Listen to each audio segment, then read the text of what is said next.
ಕಾಲದಿಂದಲೂ ಮಳೆ ಬೆಳೆಗಾಗಿ ಸಂಪ್ರದಾಯ ಆಚರಣೆ ನಡೆಯುತ್ತಿವೆ. ಇಂದಿನ ಆಧುನಿಕ ಯುಗದ ಭರಾಟೆ ಮಧ್ಯೆಯೂ ಗ್ರಾಮೀಣ ಪ್ರದೇಶಗಳಲ್ಲಿ ಸಂಪ್ರದಾಯ ಆಚರಣೆ ಹಾಗೂ ಪದ್ಧತಿ ಇನ್ನೂ ಜೀವಂತಾಗಿದೆ. ಗುಗ್ಗರಿ ಜಾತ್ರೆ ಮಾಡುವ ಮೂಲಕ ಬಾಗಲಕೋಟೆ ಜಿಲ್ಲೆಯ ಗುಳೇದಗುಡ್ಡ ತಾಲೂಕಿನ ಹಂಸನೂರ ಗ್ರಾಮಸ್ಥರು ಗಮನ ಸೆಳೆಯುತ್ತಾರೆ. ಪ್ರತಿ ವರ್ಷ ಆಷಾಢ ಮಾಸದಲ್ಲಿ ಪರ್ವ ಎಂದು ಮಾಡುವ ಮೂಲಕ ಮಳೆ ಬೆಳೆ ಚೆನ್ನಾಗಿ ಆಗಲಿ ಎಂದು ದೇವರಿಗೆ ಪ್ರಾರ್ಥನೆ ಸಲ್ಲಿಸುತ್ತಾರೆ. ಗುಗ್ಗರಿ ಜಾತ್ರೆ ಅಂದರೆ 9 ಬಗೆಯ ಕಾಳು, ಹೆಸರು, ಕಡಲೆ, ಶೇಂಗಾ, ಜೋಳ, ಗೋಧಿ, ಮಡಿಕೆ ಕಾಳು ಸೇರಿದಂತೆ ಇತರ ಆಹಾರ ಧಾನ್ಯಗಳಿಂದ ಸೇರಿಸಿ ಗುಗ್ಗರಿ ಮಾಡಿರುತ್ತಾರೆ. ಗ್ರಾಮದ ಪ್ರತಿಯೊಬ್ಬರ ಮನೆಯಿಂದ ತೆಗೆದುಕೊಂಡು ಬಂದು ಮಾರುತೇಶ್ವರ ದೇವಾಲಯದಲ್ಲಿ ಒಟ್ಟಾಗಿ ಸೇರುತ್ತಾರೆ. ನಂತರ ಬುತ್ತಿ ಗಂಟು ಮಾಡುತ್ತಾರೆ. ಬಳಿಕ ಎಲ್ಲರೂ ಊರ ಹೊರಗೆ ಇರುವ ಕೊಪ್ಪದಾಳೇಶ್ವರ ದೇವಾಲಯಕ್ಕೆ ಸಾಮೂಹಿಕ ಭಜನೆ ಮಾಡುತ್ತಾ ತೆರಳುತ್ತಾರೆ. ಟ್ರಾಕ್ಟರ್ದಲ್ಲಿ ಖಡಕ್ ರೊಟ್ಟಿ, ಗುಗ್ಗರಿ ಮಾಡಿರುವ ಪಲ್ಲೆ ಇಟ್ಟುಕೊಂಡು ಸಾಗುತ್ತಾರೆ. ಮಹಿಳೆಯರು ಖಡಕ್ ರೊಟ್ಟಿ ಬುತ್ತಿಯನ್ನು ತಲೆ ಮೇಲೆ ಇಟ್ಟುಕೊಂಡು ಹೋಗುತ್ತಾರೆ. ಗ್ರಾಮದಿಂದ ಸುಮಾರು 2 ಕಿಲೋಮೀಟರ್ ದೂರದಲ್ಲಿರುವ ಕೊಪ್ಪದಾಳೇಶ್ವರ ದೇವಾಲಯಕ್ಕೆ ಎಲ್ಲರೂ ಬಂದು ಸಾಮೂಹಿಕವಾಗಿ ಪೂಜೆ, ಪ್ರಾರ್ಥನೆ ಸಲ್ಲಿಸುತ್ತಾರೆ. ನಂತರ ಗೋಪಾಲ ತುಂಬಿ ಭಜನೆ ಮಾಡುತ್ತಾ ಮಳೆ ಬೆಳೆ ಚೆನ್ನಾಗಿ ಆಗಲಿ ಎಂದು ದೇವರಿಗೆ ಪ್ರಾರ್ಥನೆ ಸಲ್ಲಿಸುತ್ತಾರೆ. ಈಗ ಏನಿದು ಸ್ಪೆಷಲ್ ವಿಶೇಷ ಏನು ಜಾತ್ರೆ? ಗುಗ್ಗರಿ ಜಾತ್ರೆ. ಇದು ಗುಗ್ಗರಿ ಜಾತ್ರೆ ಅಂತಾರ. ಪ್ರತಿ ವರ್ಷ ಎರಡನೇ ಮಳೆ ಬೆಳೆ ಸಂಬಂಧ ಅಕ್ಕಡಿ ಕಾಳು ಹಾಕಿರ್ತೀವಿ. ಮಳೆ ಅಕ್ಕಡಿ ಕಾಳು ಹಾಕಿ ಎಲ್ಲ ಮಾಡಿ ಪ್ರತಿ ವರ್ಷ 2ನೇ ವಾರ 3ನೇ ಶನಿವಾರ ಆಷಾಢ ಪರ್ವ ಅಂತ ಮಾಡ್ತೀವಿ. ಇದಕ್ಕೆ ಗುಗ್ಗರಿ ಜಾತ್ರೆ ಅಂತ ಹೆಸರು. ಏನು ವಿಶೇಷ ಗುಗ್ಗರಿ ಜಾತ್ರೆ? ಇದು ಮಳೆ ಬೆಳೆ ಸಂಬಂಧ ಪುಷ್ಟಿ ಆಗ್ಲಿ, ಒಳ್ಳೇದಾಗ್ಲಿ, ಎಲ್ಲ ಜನರು ರೈತರಿಗೆ ಒಳ್ಳೇದಾಗ್ಲಿ ಎಂಬ ಉದ್ದೇಶ. ಏನೇನ್ ಮಾಡ್ತಾರೆ? ಗುಗ್ಗರಿ ಸರ್, ತೊಗರಿ, ಕಡ್ಲಿ, ಮಡಿಕೆ, ಅಕ್ಕಡಿ ಕಾಳು ಎಲ್ಲ ಸೇರಿಸಿ ಎಲ್ಲ ಕೂಡಿ ಎಲ್ಲ ಮಾಡಿ ರೊಟ್ಟಿ ಮಾಡಿ ಎಲ್ಲ. ಹೌಸ್ನೂರೊಳಗ ಮಾರುತೇಶ್ವರ ಇರ್ತಾನೆ. ಊರ್ 4 ಆಯ್ತೀನಿ, ಕೊಪ್ಪದಾಳೇಶ್ವರ ಭೂಮಿ 4 ಆಯ್ತೀನಿ. ಈ ಭೂಮಿ ಒಳಗ ಈ ಕೊಪ್ಪದಾಳೇಶ್ವರ ದೇವಸ್ಥಾನ ಕನಿಷ್ಠ ಒಂದು 50ರಿಂದ 60 ವರ್ಷಗಳ ಕಾಲದಿಂದ ನಡ್ಕೊಂಡ್ ಬಂದೈತಿ. ಇಲ್ಲೇ ಈ ಬಾಗಲಷ್ಟ ಚೌಕಟ್ಟು ಹೊಡಕಿಲ್ಲಿ ದೇವರಿಗೆ. ಈ ಯಾವ ದೇವರಿಗೆ ಬಂದ್ರು ಇಲ್ಲಿ ಬಂದ್ರು ಯಾವ್ದು ₹1 ಇಟ್ಟು ಹೋದ್ರು ಯಾರು ಬಂದು ತಗೊಂಡ್ ಹೋಗಂಗಿಲ್ಲ. ದೇವ್ರಿಗೆ ಏನ್ ಬೇಡ್ಕೊಂಡ್ ಹೋಗಿರ್ತಾರ, ಮಕ್ಳಾಗ್ಲಾರ್ದವ್ರಿಗೆ ಮಕ್ಳಿಗೆ ಕೊಟ್ಟಾನೆ, ಬೆಳಿ ಬೇಡ್ಕೊಂಡವ್ರಿಗೆ ಬೆಳಿ ಕೊಟ್ಟಾನ. ಇಲ್ಲಿದ್ದ ಸೊಲ್ಲಾಪುರ, ಗುಳೇದಗುಡ್ಡ, ಬಾಗಲಕೋಟೆ, ಬಾಂಬೆ, ಗಿಂಬೆ ಎಲ್ಲಾ ಸಾಕಷ್ಟು, ಹುಬ್ಳಿ ಎಲ್ಲಾ ಸಾಕಷ್ಟು ಜನಗಳು ಬಂದು ಇಲ್ಲಿ ಹಿಡ್ಕೊಂಡು ಹೋದವ್ರಿಗೆ ಸಾಕಷ್ಟು ನೈವೇದ್ಯ ಅಂದ್ರು 9 ತರದ ನವಧಾನ್ಯಗಳನ್ನ ಅಡಿಗೆ ಮಾಡಿ, ಹೆಸರು, ಉದ್ದು, ಅರಸಂದಿ, ತೊಗರಿ, ಬೇಳೆ, ಗೋಧಿ, ಕಡ್ಲಿ, ಹುರುಳಿಕಾಳು, ಮಡಿಕೆ ಕಾಳು, ಈ ತರ ನವಧಾನ್ಯಗಳನ್ನೆಲ್ಲ ಮಾಡಿ ಅದನ್ನೆಲ್ಲ ಒಂದು ದಿವಸ ಅಡಿಗೆ ಮಾಡಿ ನೆನೆಯಿಟ್ಟು ಮರು ದಿವಸ ಕುಚ್ಚಿ ಅದಕ್ಕೆಲ್ಲ ಏನು ಖಾರ, ಉಪ್ಪು, ಹಸಿ ಖಾರದಿಂದ ಅಡಿಗೆ ಮಾಡಿದಂತ ಇದು ಜ್ವಾಳ ಇವನ್ನೆಲ್ಲ ಏನ್ ಮಾಡ್ಕೊಂಡಿರ್ತೀವಲ್ಲ, ಊರಿಗೆ ರೊಟ್ಟಿ ಹಾಕಿರ್ತೀವಿ. ಕನಿಷ್ಠ ಒಂದು 4,000ರಿಂದ 5,000ದಿಂದ ರೊಟ್ಟಿ ಭಕ್ತರು ಬಂದು ಮಾಡಿ ಕೊಡ್ತಾರ. ಇಲ್ಲಿಂದ 4,000ರಿಂದ 5,000 ಜನಸಂಖ್ಯೆ ಬಂದು ಹೋಗುತ್ತೆ. ಈ ಮಳಿ ಗಿಳಿಗೆ ಸಂಪೂರ್ಣವಾಗಿ ನಮ್ಮೂರಿಗೆ ಇಲ್ಲೇನ್ ಹಿಡ್ಕೊಂಡು ಹೋಗಿರ್ತೀವಿ ಅತ್ ರಾತ್ರಿ 12 ಗಂಟೆ 1 ಗಂಟೆ ಆದ್ರೂ ಮಳಿ ಆಗಬೇಕು. ಎಷ್ಟೊತ್ತಿದ್ರು ಇವನು ಕೊಪ್ಪದಾಳೇಶ್ವರ ಪವಾಡ ಆ ರೀತಿ ರಾತ್ರಿ ಎಷ್ಟೊತ್ತೇ ಆದ್ರೂ ಅತಿ ಪವಾಡ ಐತಿ. ಇಲ್ಲಿ ನಡ್ಕೊಂಡು ಭಕ್ತರಿಗೆ ಸಂಪೂರ್ಣವಾಗಿ ದೇವರು ಒಲಿಯುತ್ತಾನಂತಂದು ಎಲ್ಲ ಇಡೀ ಊರ್ ದೈವದವರು ಬಂದು ಪೂಜೆ ಪುನಸ್ಕಾರ ಮಾಡಿ ನೈವೇದ್ಯವನ್ನು ಅರ್ಪಿಸಿ ಸಮರ್ಥನೆ ಮಾಡಿ ಹೋಗ್ತಾರೆ ಅಂತಂದು ಹೌಸ್ನೂರ್ ಗ್ರಾಮದ ವತಿಯಿಂದ, ನಮ್ಮ ಸುತ್ತಮುತ್ತಲ ಗ್ರಾಮದ ವತಿಯಿಂದ ಈ ಹೊಸ ಗುಡಿ ಕಟ್ಟಾಕತ್ತಿದ್ವಿ. ಇದು ಏನು 3ನೇ ತಿಂಗಳದಿಂದ ಗುಡಿ ಕಟ್ಟಾಕತ್ತಿದ್ದು, ಬಟ್ ಹೇಳತ್ತು ಇಲ್ಲ ಅಂತಂದು ಕುಂತಿದ್ವಿ. 4 ತಿಂಗಳದೊಳಗ ಈ ಗುಡಿ ಹಳೆ ಗುಡಿ ಇತ್ತು, ಒಂದು 60-70 ವರ್ಷದಿಂದ ಗುಡಿ. ಈ 4 ತಿಂಗಳದೊಳಗ ಗುಡಿ ಕುಂತೈತಿ. ಡಿಸೆಂಬರ್ ತಿಂಗಳದೊಳಗ ನಮ್ದು ಗುಡಿ ಓಪನಿಂಗ್ ಮಾಡ್ಬೇಕಂತ ನಾವು ಒಂದು ಹಠ ತೊಟ್ಟಿವಿ. ಅದ್ರ ತಕ್ಕಂತ ಕೊಪ್ಪದಾಳೇಶ್ವರ ಮಾರುತೇಶ್ವರ ನಡೆಸಿಕೊಟ್ಟಾನ.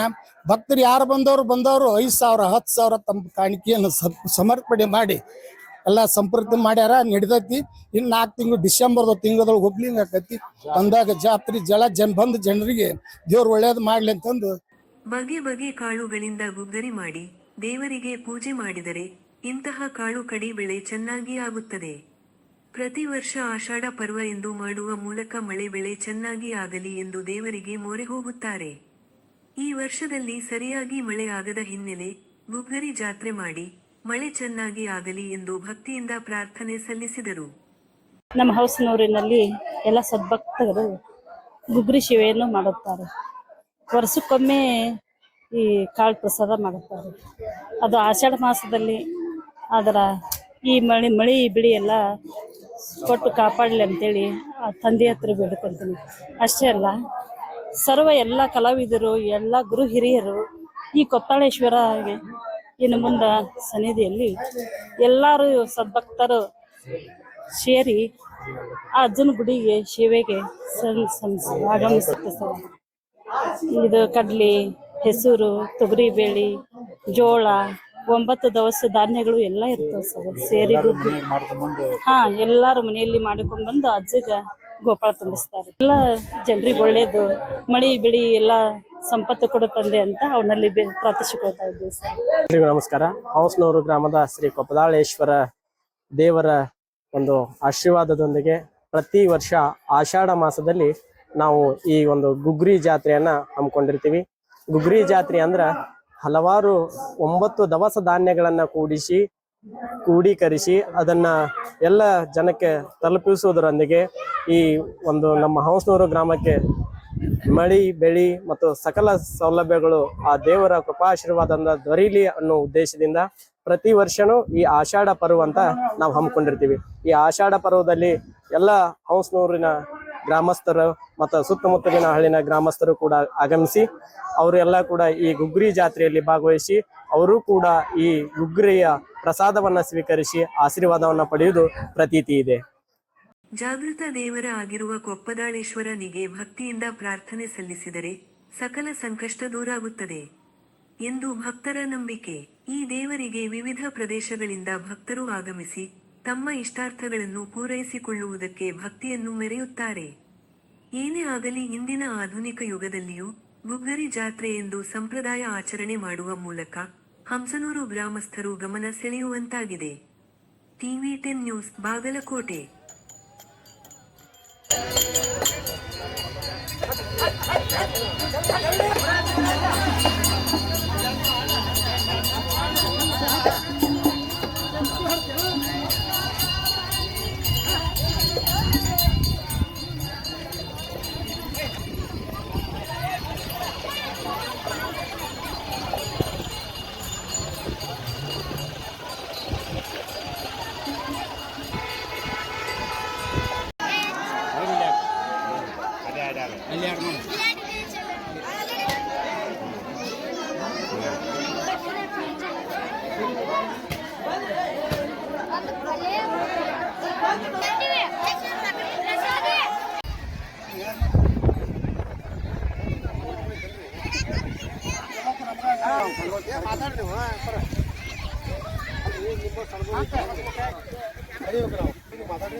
ಡಬಲ್ ಆಗತ್ತಪ್ಪ. ಅರ್ಧ ಚಂದ ಆಗೈತಿ, ಅರ್ಧ ಚಂದ.